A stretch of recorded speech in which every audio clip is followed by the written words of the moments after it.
Hello दोस्तों, last lecture ਦੇ ਵਿੱਚ ਆਪਾਂ ਵਰਗਮੂਲ ਦੀ ਵੰਡ ਵਿਧੀ ਦੀ ਗੱਲ ਕੀਤੀ ਸੀ। ਉਸੇ ਲਗਾਤਾਰ ਅੱਗੇ ਚੱਲਦੇ ਹੋਏ ਇੱਥੇ ਆਪਾਂ ਦਸ਼ਮਲਵ ਸੰਖਿਆਵਾਂ ਦੇ ਵਰਗਮੂਲ ਦੀ ਗੱਲ ਕਰਨੀ ਹੈ। Square root of decimal numbers.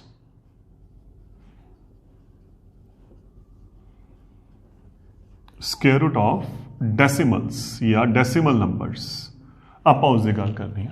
Concept same है, सब कुछ सेम चल रहा है, सिर्फ फर्क एक दशमलव का पैना है। उदाहरण 2.56 का वर्गमूल पता करो, 12.25 का वर्गमूल पता करो, 17.64 का वर्गमूल पता करो। की फर्क पै गया, आप डेसीमल लगाता तो इत्थे फिर की होना है, जो डेसीमल आ गया उस टाइम तो सिर्फ एक चेंज होना है। इत्थे की होना है, अगर तो यह संख्या होंगी कली 256 बिना दशमलव तो आप गल की सी वर्गमूल के जोड़े पिछों बनते है ना। लेकिन जो दशमलव आ गया, देखो तीर का निशान देखना बहुत ध्यान नाल तुसी। दशमलव दे तां बनूगा पिछों तो, दशमलव इत्थे आ गया ना, देखो अपने को तो यह जोड़ा इधरों बनना है, मतलब उल्टा चलना है। दशमलव वाली संख्या जी है, दशमलव वाले अंक ने वो खब्बे पासे तो, दशमलव तो पहला पिछों तो देखो आ दशमलव आ गया, यदा जोड़ा इधरों, यदा जोड़ा इधरों, इत्थे दशमलव आ गया, आ जोड़ा कंप्लीट है, आ जोड़ा कंप्लीट है। तो इत्थे सिर्फ इस चीज़ का ध्यान रखना है जो अपना मेन गल है। बाकी तरीका वही है। देखो इत्थे आपां गल कीती सी 256 की, आपां सीधा पिछों बना के चलते सी, है ना। लेकिन हुण अगर 2.56 है, इधरों होना है, इधरों होना है। मैं एक उदाहरण होर ले रहा, मैं उरे दशमलव बदल रहा, फिलहाल ये अपने सिलेबस नहीं हैगा, पर एक समझाने के लिए मैं इहनूं बदल रहा।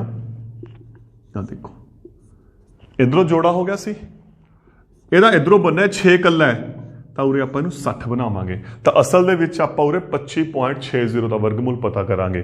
देखो कितना फर्क पै गया, कित्थे तो आपां कल्ले 2.56 की गल करते हैं, पर जो दशमलव नाल लग गया तो दशमलव के पिछों तो अगों आ फर्क पैंदा है। उदाहरण यही देखो, अगर यह 122.5 होंदा, मान लो इत्थे लाइन मारी, आ जोटा कला, पर इधरों ये जोटा नहीं हैगा, तो इहनूं आपां जोटा बनावांगे पहला।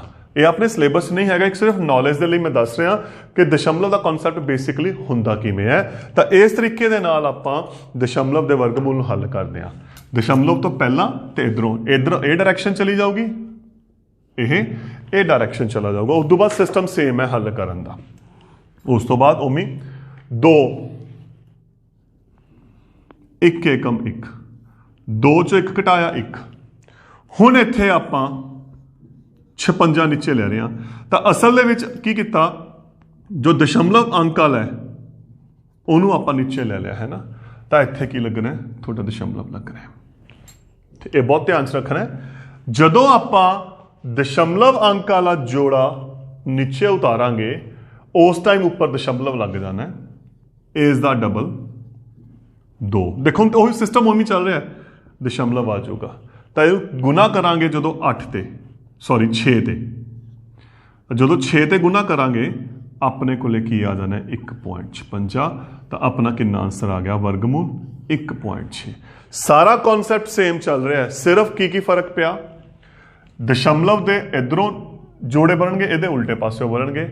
नंबर 2, जो दशमलव वाली संख्या नीचे उतरूगी ऊपर दशमलव का निशान लग जाऊगा। इत्थे देखना है, उरे आ गया 12, केड़ा जोड़ा, 3 9, 12 चो 9 घटाए 3। हुण आपां मैं देखो एरो नाल लगा के चल रहा, जी डॉटेड लाइन लाई है दशमलव ते, ताकि गलती ना लगे। आ नीचे आ गया इज द डबल, 3 दूना 6। ठीक, हुण 6 दी आपां किन्ना, देखो 6 5 30, लगभग 5 होना, तो 6 फिक्स हो गया। जिमें आप पिछले लैक्चर च गल की सी, तो तुहाडा कितना आंसर आ गया, 65 5 325। तो 12.25 का जोड़ा वर्गमूल कितना बन गया, 3.5 सेम इत्थे 17 चौकम चौकी 16 17 चो 16 घटाए 1 दशमलव वाला जोड़ा नीचे ठीक ਇਹਦਾ डबल 4 दूनी 8 ਤੇ ਕਿੰਨੇ ਤੇ ਗਿਆ ਇਹ 2 ਤੇ मतलब वो बाकी सारा सिस्टम ओमे का ओमे ही चलना है तो यदा वर्गमूल कितना आ गया 4.2 बाकी सारा सिस्टम ओमे का ओमे ही चलना है सिर्फ फर्क दशमलव का पै गया तो एक जिहड़ी आपां पेयरिंग करते हुंदे आ उस दा बन गया एक उदाहरण मैं होर लैके चल रहा 51.84 जदों दशमलव आ गया एक बार डॉटेड लाइन लगा लो ताकि अपनी गलती ना हो ਇਹਦੇ इधरों ਇਹਦੇ इत्थों छोटे 7 7 49 यही है ना 51 चो 49 घटाए 2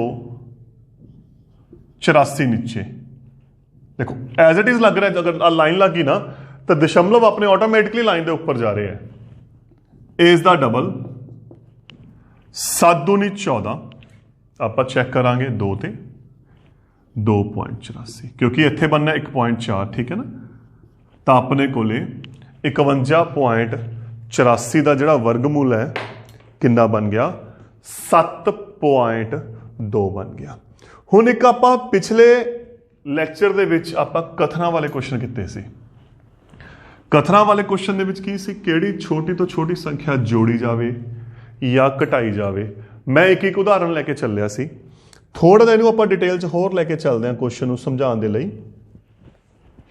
थोड़ी प्रैक्टिस होर करदे हां 3250 विचों केड़ी छोटी तो छोटी संख्या घटाई जावे कि यह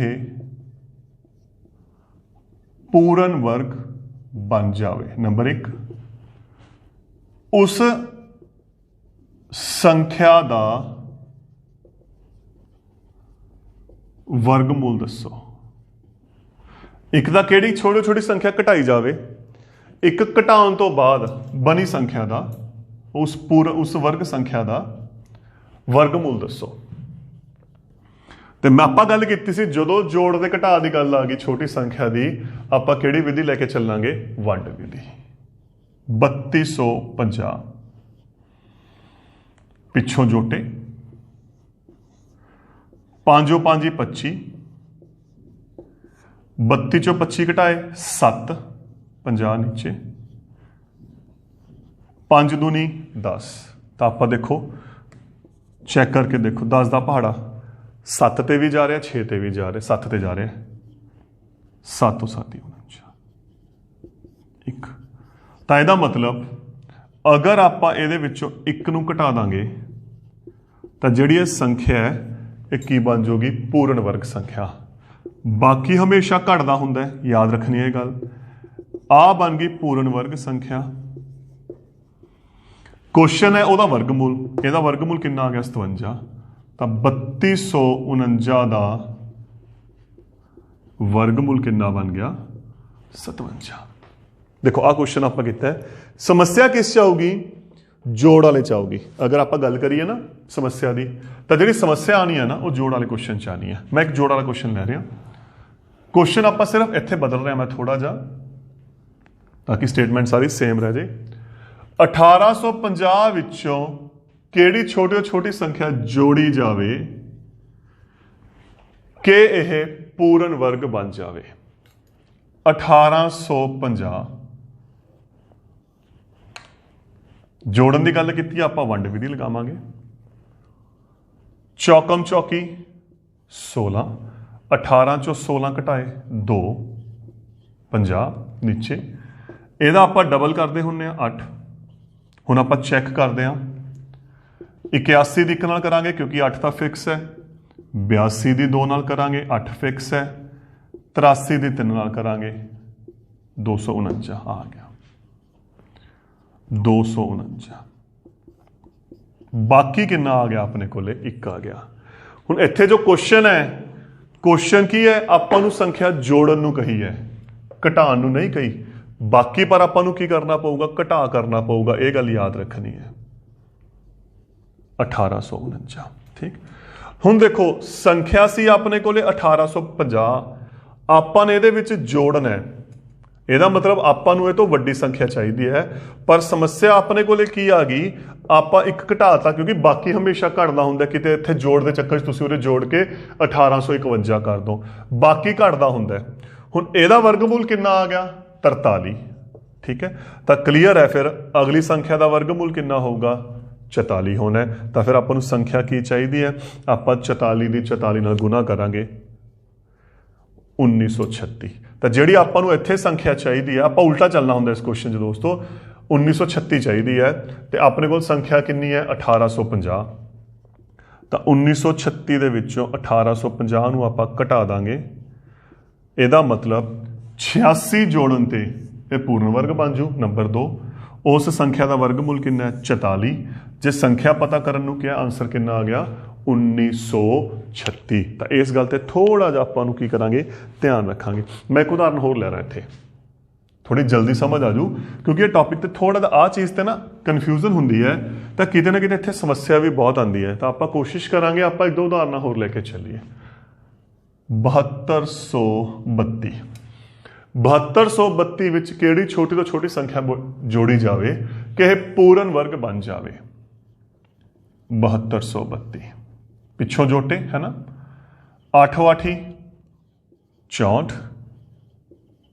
ਹੁਣ ਇਹਦਾ ਆਪਾਂ ਕੀ ਕਰਾਂਗੇ, ਡਬਲ ਕਰਾਂਗੇ, 8 दूनी 16, 5 ਤੇ ਗਿਆ, 16 5 80 ਹੁੰਦਾ। ਦੇਖੋ ਚੈੱਕ ਕਰਾਂਗੇ, ਆਪਣੇ ਕੋਲੇ 825 ਆ ਗਿਆ ਤੇ ਬਾਕੀ ਕਿੰਨਾ ਬਚ ਗਿਆ, 7। ਬਾਕੀ ਦਾ ਤਾਂ ਹਮੇਸ਼ਾ ਕੀ ਹੁੰਦਾ ਹੈ, ਘਟਾ, ਧਿਆਨ ਰੱਖਣਾ ਹੈ, 7225। ਤਾਂ ਇਹਦਾ ਮਤਲਬ ਆਪਣੇ ਕੋਲੇ ਸੰਖਿਆ ਸੀ 7232, ਆਪਣੇ ਕੋਲੇ ਘਟਾ ਕਰਕੇ ਆ ਗਈ 7225, ਜਿਹੜਾ ਕਿਸ ਦਾ ਵਰਗ ਹੈ, 85 ਦਾ। ਪਰੰਤੂ ਆਪਾਂ ਸੰਖਿਆ ਜੋੜਨੀ ਹੈ, ਤਾਂ ਜੋੜਨ ਦੇ ਲਈ ਆਪਾਂ ਨੂੰ ਇਸ ਤੋਂ ਅਗਲੀ ਸੰਖਿਆ ਚਾਹੀਦੀ ਹੈ 86। 86 ਚਾਹੀਦੀ ਹੈ ਨਾ, ਤਾਂ ਫਿਰ ਆਪਾਂ ਕੀ ਕਰਾਂਗੇ, 86 ਦਾ ਵਰਗ ਕਰਾਂਗੇ, 86 ਦੀ 86 ਨਾਲ ਗੁਣਾ ਕਰਾਂਗੇ।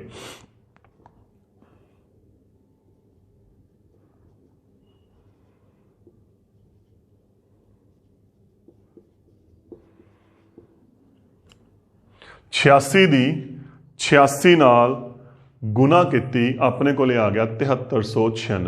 ਤਾਂ ਇਹਦਾ ਮਤਲਬ ਜਿਹੜੀ ਆਪਾਂ ਨੂੰ ਅਗਲੀ ਸੰਖਿਆ ਚਾਹੀਦੀ ਹੈ ਉਹ ਕਿੰਨੀ ਚਾਹੀਦੀ ਹੈ, 7396। ਪਰ ਆਪਣੇ ਕੋਲੇ ਸੰਖਿਆ ਕਿੰਨੀ ਹੈ, 7232। ਤਾਂ ਜਦੋਂ ਘਟਾ ਕੀਤਾ ਆਪਾਂ ਨੂੰ ਕਿੰਨਾ ਹੋਰ ਜੋੜਨਾ ਪਊਗਾ, 164 ਹੋਰ ਜੋੜਨਾ ਪੈਣਾ। ਤਾਂ ਇਹ ਹੋ ਗਏ ਦੇਖੋ ਆਪਣੇ ਕੋਲੇ ਉਹ ਕੁਐਸਚਨ ਜਿੱਥੇ ਆਪਾਂ ਵਰਗਮੂਲ ਦੇ ਵਿੱਚ ਘਟਾ ਤੇ ਜੋੜ ਕੇ ਆਪਾਂ ਸੰਖਿਆ ਨੂੰ ਹੱਲ ਕਰਦੇ ਸੀ। ਹੁਣ ਆ ਗਿਆ ਇਹਦਾ ਅਗਲਾ ਟੌਪਿਕ, ਜਿਹੜੀਆਂ ਆਪਣੀਆਂ ਪ੍ਰੈਕਟੀਕਲ ਲਾਈਫ ਦੇ ਵਿੱਚ ਸਮੱਸਿਆਵਾਂ ਨੇ। ਤਾਂ ਉਸ ਤੋਂ ਪਹਿਲਾਂ ਆਪਾਂ ਥੋੜੀ ਜਿਹੀ ਗੱਲ ਕਰਦੇ ਹਾਂ। ਪਹਿਲੇ ਲੈਕਚਰ 'ਚ ਆਪਾਂ ਗੱਲ ਕੀਤੀ ਸੀ ਕਿ ਇਹ ਵਰਗ ਤੇ ਜਿਓਮੈਟ੍ਰੀਕਲ ਵਰਗ 'ਚ ਜ਼ਿਆਦਾ ਫਰਕ ਨਹੀਂ ਹੈਗਾ। ਆਪਾਂ ਨੂੰ ਪਤਾ ਹੈ ਜਿਹੜਾ ਵਰਗ ਦਾ ਖੇਤਰਫਲ ਹੁੰਦਾ ਹੈ ਉਹ ਹੁੰਦਾ ਭੁਜਾ ਗੁਣਾ ਭੁਜਾ, ਹੈ ਨਾ, ਜਾਂ ਆਪਾਂ ਇਹ ਕਹਿ ਸਕਦੇ ਹਾਂ ਭੁਜਾ ਦੀ ਘਾਤ 2। ਹੁਣ ਇੱਕ ਸਭ ਤੋਂ ਇੰਪੋਰਟੈਂਟ ਰਿਜ਼ਲਟ, ਮੈਂ ਇੱਕ ਵਰਗਮੂਲ ਦੇ ਨਿਸ਼ਾਨ ਦੀ ਗੱਲ ਕਰ ਰਿਹਾ। ਆਪਾਂ ਹੁਣ ਤੱਕ ਕੀ ਲਿਖਿਆ ਹੋਇਆ ਸੀ ਕਿ 256 ਦਾ ਵਰਗਮੂਲ ਪਤਾ ਕਰੋ, ਹੈ ਨਾ, ਆਪਾਂ ਹੀ ਲਿਖਦੇ ਸੀ ਨਾ। ਤਾਂ ਜਿਹੜਾ ਇਹਦਾ ਨਿਸ਼ਾਨ ਹੈ ਨਾ ਦੋਸਤੋ, ਆਹ ਨਿਸ਼ਾਨ ਹੈ, ਆਹ ਵਰਗਮੂਲ ਦਾ ਨਿਸ਼ਾਨ ਹੈ। ਅਗਰ ਇਹਨਾਂ ਨੇ ਆਹ ਲਿਖਤਾ, ਇਹਦਾ ਮਤਲਬ ਹੀ ਆਪਣੇ ਆਪ ਕੀ ਹੈ, 256 ਦਾ ਵਰਗਮੂਲ। ਇਹਨੂੰ ਅੰਡਰਰੂਟ ਵੀ ਬੋਲਦੇ ਆ, ਵਰਗਮੂਲ ਦਾ ਨਿਸ਼ਾਨ ਵੀ ਬੋਲਦੇ ਆ। ਠੀਕ, ਅਗਰ ਲਿਖਿਆ ਹੋਇਆ ਹੈ 196 ਦਾ ਵਰਗਮੂਲ ਮੰਨ ਲਓ, ਤਾਂ ਉਹਨੂੰ ਆਪਾਂ ਕੀ ਲਿਖ ਸਕਦੇ ਹਾਂ, ਅੰਡਰਰੂਟ 196। ਇਹਨੂੰ ਬੋਲਦੇ ਅੰਡਰਰੂਟ 196 ਵਰਗਮੂਲ 196। ਤਾਂ ਕੋਈ ਵੀ ਸੰਖਿਆ ਹੋ ਸਕਦੀ ਹੈ। ਤਾਂ ਜਦੋਂ ਆਪਾਂ ਵਰਗਮੂਲ ਦੇ ਨਿਸ਼ਾਨ ਦੀ ਗੱਲ ਕਰਾਂਗੇ ਤਾਂ ਸਿੱਧਾ ਆ ਨਿਸ਼ਾਨ ਹੈ ਜਿਹਦੇ ਵਿੱਚ ਸੰਖਿਆ ਆਉਂਦੀ ਹੈ ਵਰਗਮੂਲ ਦਾ। ਤਾਂ ਇਹ ਇਹਦਾ ਇੱਕ ਨਿਸ਼ਾਨ ਹੈ।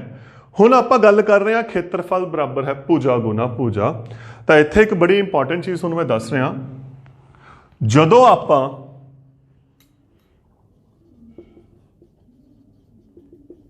ਖੇਤਰਫਲ ਭੁਜਾ ਦੀ ਘਾਤ 2 ਘਾਤ ਨੂੰ ਦੂਜੇ ਪਾਸੇ ਲੈ ਕੇ ਜਾਣਾ। ਦੇਖੋ ਹੁਣ ਤੱਕ ਆਪਾਂ ਜਿਹੜੀਆਂ ਗੱਲਾਂ ਕੀਤੀਆਂ ਨੇ, ਆਪਾਂ ਰੇਖੀ ਸਮੀਕਰਨ ਦੀ ਗੱਲ ਕਰਦੇ ਸੀ ਇਸ ਤਰ੍ਹਾਂ ਦੀ, ਜਿਵੇਂ ਮੈਂ ਇੱਕ ਛੋਟੀ ਉਦਾਹਰਨ ਲਿਖ ਰਿਹਾ, ਜਦੋਂ ਪਲੱਸ ਨੂੰ ਇੱਧਰ ਲੈ ਕੇ ਜਾਈਏ ਮਾਈਨਸ ਹੋ ਜਾਂਦਾ, ਗੁਣਾ ਵਾਲੀ ਇੱਧਰ ਲੈ ਕੇ ਜਾਈਏ ਵੰਡ ਹੋ ਜਾਂਦਾ, ਮਾਈਨਸ ਵਾਲੀ ਇੱਧਰ ਲੈ ਕੇ ਜਾਈਏ ਪਲੱਸ ਹੋ ਜਾਂਦਾ ਹੈ ਨਾ। ਤਾਂ ਜਦੋਂ ਦੋ ਘਾਤ ਨੂੰ ਦੂਜੇ ਪਾਸੇ ਲੈ ਕੇ ਜਾਵਾਂਗੇ, ਉਰੋਂ ਮੈਂ ਦੋ ਘਾਤ ਖਤਮ ਕਰਤੀ ਤਾਂ ਉਹ ਬਣ ਜਾਂਦੀ ਆ ਵਰਗਮੂਲ। ਦੋ ਘਾਤ ਨੂੰ ਦੂਜੇ ਪਾਸੇ ਲੈ ਕੇ ਜਾਵਾਂਗੇ, ਇਹ ਸਿਰਫ ਥੋੜੀ ਨੌਲੇਜ ਲਈ ਦੱਸ ਰਿਹਾ, ਇਹ ਆਪਾਂ ਕਰਾਂਗੇ 9ਵੀਂ ਕਲਾਸ ਦੇ ਵਿੱਚ। ਇੱਕ ਆਪਾਂ ਕੁਐਸਚਨ ਨੂੰ ਸਿੰਪਲ ਵੇ ਨਾਲ ਕਰਾਂਗੇ, ਪਰ ਇੱਕ ਨੌਲੇਜ ਦੇ ਲਈ ਨਿਸ਼ਾਨ ਦਾ ਮਤਲਬ ਕੀ ਹੈ। ਜਦੋਂ ਆਪਾਂ ਦੋ ਘਾਤ ਇੱਕ ਪਾਸਿਓਂ ਖਤਮ ਕਰਦੇ ਹਾਂ, ਜਿਵੇਂ ਇੱਧਰੋਂ ਆਪਾਂ ਸੰਖਿਆਵਾਂ ਨੂੰ ਖਤਮ ਕਰਦੇ ਸੀ, ਤਾਂ ਉਹ ਦੂਜੇ ਪਾਸੇ ਜਾ ਕੇ ਕੀ ਬਣ ਜਾਂਦੀ ਹੈ, ਵਰਗਮੂਲ ਬਣ ਜਾਂਦੀ ਹੈ। ਕੁਐਸਚਨ ਦੇਖੋ ਕਿਵੇਂ ਹੱਲ ਹੋਣਗੇ ਇਹਦੇ। ਹੁਣ ਤੱਕ ਆਪਾਂ ਕੁਐਸਚਨ ਕੀ ਕੀਤੇ ਹੋਏ ਨੇ, ਜੇਕਰ ਕਿਸੇ ਵਰਗ ਦੀ ਭੁਜਾ 15 ਮੀਟਰ ਹੈ ਉਸਦਾ ਖੇਤਰਫਲ ਪਤਾ ਕਰੋ, ਹੈ ਨਾ, ਆਪਾਂ ਹੀ ਕੀਤੇ ਹੋਏ ਨੇ। ਹੁਣ ਮੈਂ ਉਲਟਾ ਚੱਲ ਰਿਹਾ, ਕਿਸੇ ਵਰਗਾਕਾਰ ਖੇਤ ਦਾ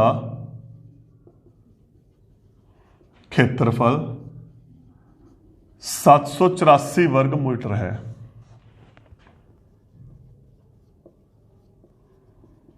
वर्ग दी भुजा पता करो, है ना। आपां नूं पता है वर्ग का खेत्रफल बराबर भुजा गुना भुजा। हुण अपने कोले देखो इत्थे आपां दोनों विधि नाल हल कर सकते हैं। भाज गुणनखंड विधि अपने कोले हैगी है, वंड विधि हैगी है। किवें करांगे आपां, देखो दोनों तरीके दसदा। हुण वर्ग का खेत्रफल बराबर है भुजा गुना भुजा। खेत्रफल अपने कोल किन्ना है 784, भुजा की घात 2, भुजा गुना भुजा। जो दो घात नूं इधर लेके आए, जिवें मैं पिछले पार्ट च गल कीती सी, वो बन गया वर्गमूल, है ना।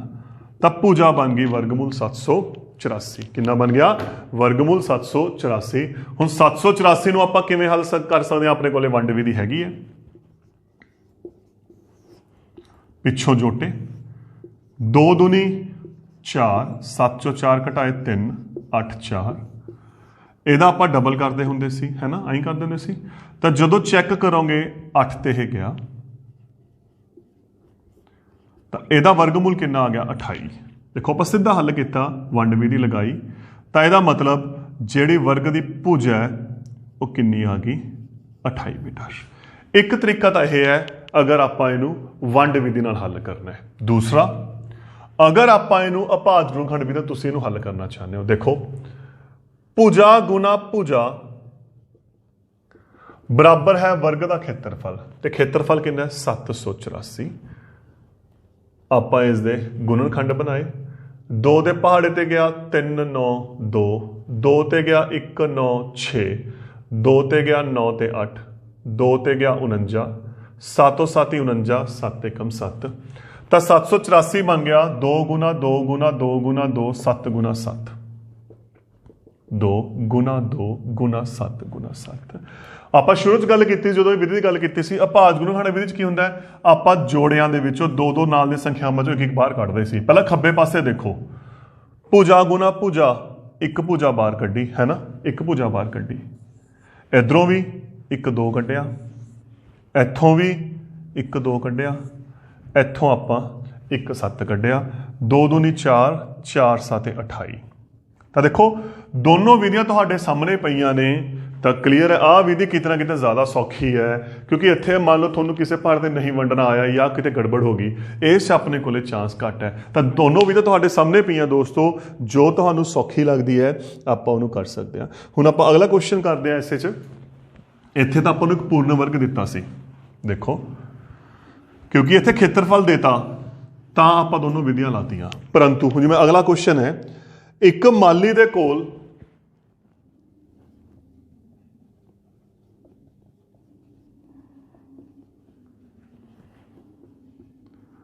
हज़ार ਪੌਦੇ ਹਨ, ਉਹ ਇਹਨਾਂ ਨੂੰ ਇਸ ਤਰ੍ਹਾਂ ਲਗਾਉਣਾ ਚਾਹੁੰਦਾ ਹੈ, ਉਹ ਇਹਨਾਂ ਨੂੰ इस तरह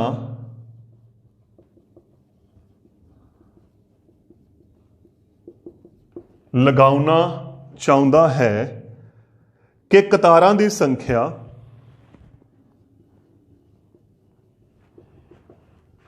ਅਤੇ ਹਰੇਕ ਕਤਾਰ ਵਿੱਚ ਪੌਦਿਆਂ ਦੀ ਸੰਖਿਆ ਬਰਾਬਰ ਹੋਵੇ। ਦੇਖੋ ਕੀ ਕਿਹਾ ਹੈ, ਕਹਿੰਦੇ ਕਤਾਰਾਂ ਦੀ ਸੰਖਿਆ ਬਰਾਬਰ ਹੋਵੇ ਤੇ ਹਰੇਕ ਕਤਾਰ ਵਿੱਚ ਪੌਦਿਆਂ ਦੀ ਸੰਖਿਆ ਬਰਾਬਰ ਹੋਵੇ। ਇਸ ਲਈ ਉਸ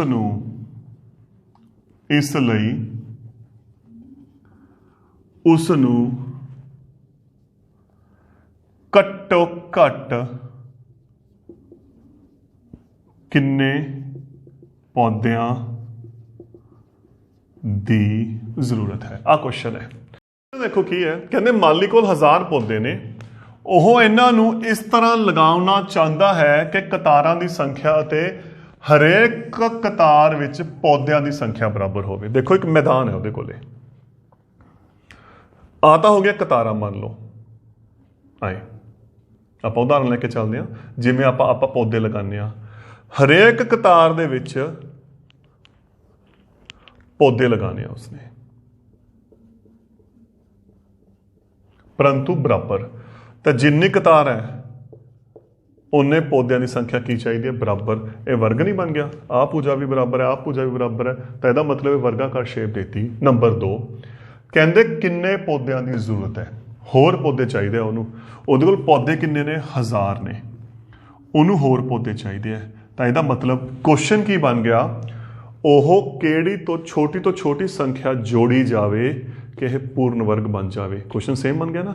ਇਹਨਾਂ ਨੇ ਕੀ ਕੀਤਾ, ਜਿਵੇਂ ਆਪਾਂ ਆਪਣੀ ਪ੍ਰੈਕਟੀਕਲ ਲਾਈਫ 'ਚ ਵਰਤਦੇ ਹਾਂ ਉਸ ਅਕੋਰਡਿੰਗ ਸਟੇਟਮੈਂਟ ਦੇਤੀ, ਪਰ ਕਨਸੈਪਟ ਆਪਣਾ ਉਹੀ ਬਣ ਗਿਆ ਕਿ ਕਿੰਨੇ ਪੌਦਿਆਂ ਦੀ ਹੋਰ ਲੋੜ ਹੈ ਕਿ ਕਤਾਰਾਂ ਦੀ ਸੰਖਿਆ ਤੇ ਪੌਦਿਆਂ, ਇੱਕ ਕਤਾਰ ਵਿੱਚ ਪੌਦਿਆਂ ਦੀ ਸੰਖਿਆ ਬਰਾਬਰ ਹੋ ਜਾਵੇ। ਦੋਨੇ ਪਾਸੇ ਬਰਾਬਰ ਹੋ ਜਾਵੇ ਦਾ ਮਤਲਬ ਕੀ ਬਣ ਗਿਆ? ਵਰਗ ਬਣ ਗਿਆ। ਤਾਂ ਕੀ ਚਾਹੀਦਾ ਆਪਾਂ ਨੂੰ? ਵਰਗ ਚਾਹੀਦਾ ਹੈ। ਤਾਂ ਫਿਰ ਆਪਾਂ ਕੀ ਕਰਾਂਗੇ? ਵੰਡ ਵਿਧੀ। ਕਿਉਂਕਿ ਜਦੋਂ ਆਪਾਂ ਕੋਈ ਵੀ ਛੋਟੀ ਤੋਂ ਛੋਟੀ ਸੰਖਿਆ ਦਾ ਜੋੜ ਜਾਂ ਘਟਾ ਕਰਨਾ ਹੁੰਦਾ ਤਾਂ ਉੱਥੇ ਆਪਾਂ ਕਿਹੜੀ ਵਿਧੀ ਲੈ ਕੇ ਚੱਲਦੇ ਹਾਂ? ਵੰਡ ਵਿਧੀ। 30 9 1 0, ਇਸ ਦਾ ਡਬਲ ਕੀਤਾ 3 ਦੂਣਾ 6, 1 ਤੇ ਜਾਣਾ ਆਰਾਮ ਨਾਲ, ਇਹ 39 ਆ ਗਿਆ। ਹੁਣ ਬਾਕੀ ਦੀ ਖਾਸੀਅਤ ਕੀ ਸੀ? ਬਾਕੀ ਤਾਂ ਇਹਦੇ ਵਿੱਚੋਂ ਘਟਦਾ ਹੁੰਦਾ ਹੈ ਨਾ, ਇਹ ਗੱਲ ਮੈਂ ਬਾਰ-ਬਾਰ ਕਹਿ ਰਿਹਾ, ਬਾਕੀ ਹਮੇਸ਼ਾ ਘਟੂਗਾ।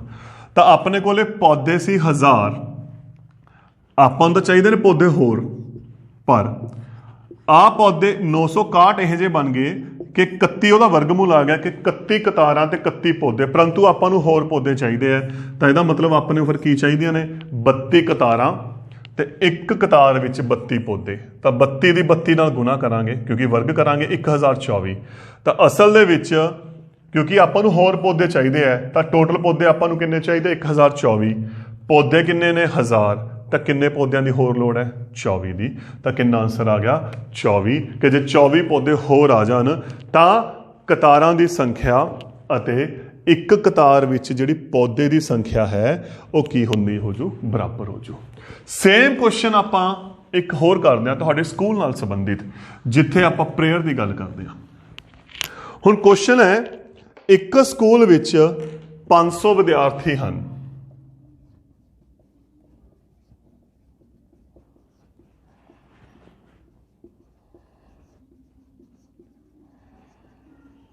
ਇੱਕ ਸਕੂਲ ਵਿੱਚ 500 ਵਿਦਿਆਰਥੀ ਹਨ ਅਤੇ ਪ੍ਰਾਰਥਨਾ ਸਮੇਂ ਵਿਦਿਆਰਥੀਆਂ ਨੂੰ ਇਸ ਤਰ੍ਹਾਂ ਖੜਾ ਕੀਤਾ ਜਾਂਦਾ ਹੈ, ਪ੍ਰਾਰਥਨਾ ਸਮੇਂ ਉਹਨਾਂ ਨੂੰ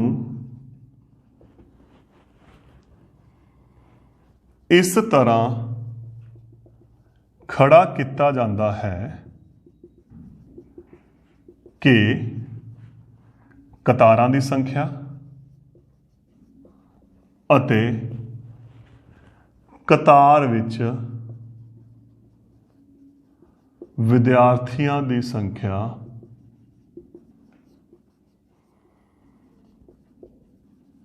ਬਰਾਬਰ ਹੋਵੇ। ਠੀਕ, ਬਚੇ ਵਿਦਿਆਰਥੀਆਂ ਦੀ ਗਿਣਤੀ ਪਤਾ ਕਰੋ। ਉਸ ਤੋਂ ਬਾਅਦ ਜਦੋਂ ਆਏ ਖੜੇ ਕਰਤੇ ਤਾਂ ਕਿੰਨੇ ਵਿਦਿਆਰਥੀ ਬਚਣਗੇ ਆਪਾਂ ਉਹਦੀ ਗਿਣਤੀ ਪਤਾ ਕਰਨੀ ਹੈ। ਤਾਂ ਇਹਦਾ ਮਤਲਬ ਦੇਖੋ ਕੀ ਹੋ ਗਿਆ, ਆਪਾਂ ਨੇ ਇਹਦੇ ਵਿੱਚੋਂ ਕੁਝ ਕੁ ਘਟਾ ਕਰਨਾ ਹੈ ਨਾ, ਤਾਂ ਫਿਰ ਆਪਾਂ ਕਿਹੜੀ ਵਿਧੀ ਲਗਾ ਕੇ ਚੱਲਾਂਗੇ? ਵੰਡ ਵਿਧੀ। ਸੇਮ ਕੁਐਸਚਨ ਬਣ ਗਿਆ, ਦੇਖੋ 2 ਦੂਣੀ 4 ਡਬਲ 2 ਤੇ ਗਿਆ 42 ਦੂਣੀ 84। ਤਾਂ ਇਹਦਾ ਮਤਲਬ 500 ਵਿਦਿਆਰਥੀਆਂ ਨੂੰ ਜਦੋਂ ਪ੍ਰੇਅਰ ਦੇ ਟਾਈਮ ਖੜਾਉਣਾ ਸ਼ੁਰੂ ਕੀਤਾ, ਜਿੰਨੀਆਂ ਕਤਾਰਾਂ ਨੇ ਤੇ ਕਤਾਰ ਦੇ ਵਿੱਚ ਜਿੰਨੇ ਵਿਦਿਆਰਥੀ ਆਣਗੇ ਤਾਂ ਉਹਦੇ ਵਿੱਚੋਂ 500 ਦੇ ਵਿੱਚੋਂ 16 ਵਿਦਿਆਰਥੀ ਬਚ ਜਾਣਗੇ। ਤਾਂ ਕਿੰਨੇ ਵਿਦਿਆਰਥੀ ਖੜੇ ਹੋਣਗੇ? 484। ਦੇਖੋ ਕੁਐਸਚਨ ਪੁੱਛ ਲਿਆ ਕਿੰਨੇ ਵਿਦਿਆਰਥੀ ਖੜੇ ਹੋਣਗੇ? 484। ਕਿੰਨੇ ਬਚੇ ਨੇ? 16, ਕਿਉਂਕਿ ਜਿਹੜਾ ਬਾਕੀ ਹੁੰਦਾ ਹੈ ਬਚੇ ਹੁੰਦੇ ਆ, ਮੈਂ ਦੋਨੋਂ ਲਿਖ ਰਿਹਾ। ਕਿੰਨੇ ਵਿਦਿਆਰਥੀ ਖੜੇ ਹੋਏ ਪ੍ਰੇਅਰ ਦੇ ਵਿੱਚ? 84। ਕਿੰਨੇ ਬਚੇ ਬਾਕੀ? ਕਤਾਰਾਂ ਦੀ ਗਿਣਤੀ ਪਤਾ ਕਰੋ, ਕਤਾਰਾਂ ਦੀ ਗਿਣਤੀ ਜਾਂ ਕਤਾਰ ਵਿੱਚ ਵਿਦਿਆਰਥੀਆਂ ਦੀ ਗਿਣਤੀ, ਇਹ ਹੋਊਗਾ ਵਰਗਮੂਲ। ਤੇ ਵਰਗਮੂਲ ਕਿੰਨਾ ਆ ਗਿਆ ਆਪਣੇ ਕੋਲੇ? 22। ਤਾਂ ਦੇਖੋ ਇਹ ਹੋ ਗਿਆ ਵਰਗ ਤੇ ਵਰਗਮੂਲ ਦੀ ਦੈਨਿਕ ਜੀਵਨ ਵਿੱਚ ਵਰਤੋਂ। Thank you.